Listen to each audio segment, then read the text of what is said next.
When I was running live clinics, very often, sometime during the first session, somebody would ask, have I ever smoked cigarettes? And, it was a totally logical question.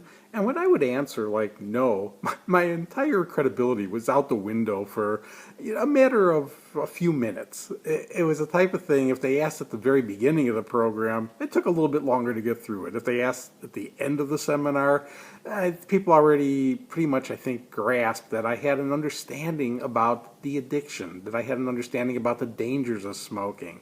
It wasn't an understanding that I got from having been a smoker.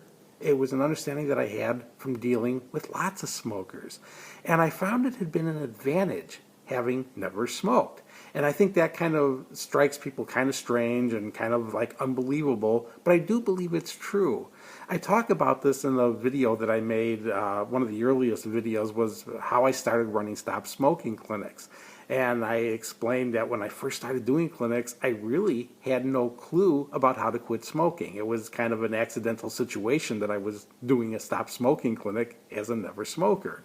But I've seen people who run clinics who, when they quit smoking, they had no trouble whatsoever quitting. They just quit one day and it was really, really easy.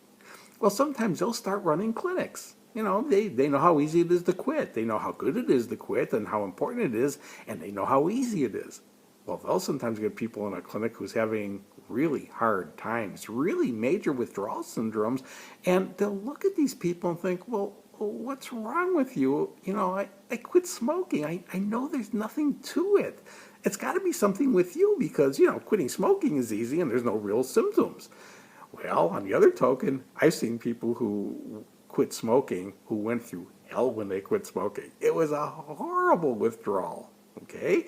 And they pull it off. And again, they recognize how really hard it is to quit, but they recognize how valuable it is, how good they feel now, and how important it was that they quit smoking.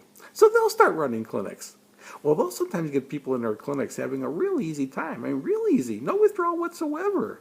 And they'll look at them, almost, with the same sort of curiosity. It's like, you're feeling nothing? Nothing? Well, I'm not sure how that can be. Oh, wait for this to happen, wait for this to happen. Oh, wait for this one to happen. This one's going to kill you, but you'll get through. They're projecting what happened to them as the norm, because it happened to them, it must be normal, and they think that it's that way for everybody. See, when I started running clinics, I didn't have that preconceived notion. And again, if you go look at that video, and I'll attach it in the description here, how I started running clinics, you'll see I was thrust into this situation that I really didn't know what I was getting myself into at that point. But I didn't have a preconceived notion. I was listening to people who were in that clinic quitting smoking to see what they were experiencing. And the first thing that I realized within the first few days is there were a group of people who were experiencing different things. And that was the obvious reaction here is every quit is different. It really is. And I'm not here sharing what happened to me and saying, well, this will happen to you. I'm trying to share what happens to a lot of people and to see this broad spectrum of reactions that can happen. Again, in the case of those people who were running clinics who had a specific kind of reaction, their hearts were in the right place. The ones who were telling people that it's going to be easy, even though they were having a hard time, they were trying to still get them to, understand that it was a benefit that they quit smoking. They're very happy about it. The people on the other alternative who said they went through hell and you're probably going to go through hell, they were still trying to get that point across that it was still worth it.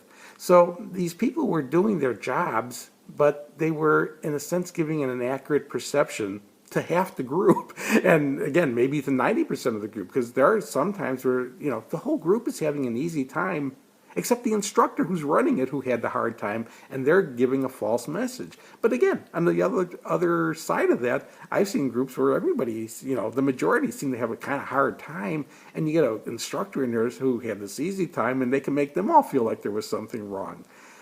The reaction you're having, it's not wrong. Whatever that reaction is, it's the reaction you're having. The important thing to note, whether this is easy or hard, is you can do it. And it is worth it. No matter how hard it is, no matter how easy it is, it was worth it to pull that quit off and to understand that you'll never have to deal with a quit again, easy or hard. If it was easy this time, you don't know it was going to be easy next time. Same token, if it was hard last time and you're afraid of starting a quit because you know what's going to happen because of what happened last time, no, you don't know what happens this time. You know what happened last time. This one might be different. But this one, as long as you don't take a puff, you will be able to keep this quit going forever. All totally contingent on understanding that concept.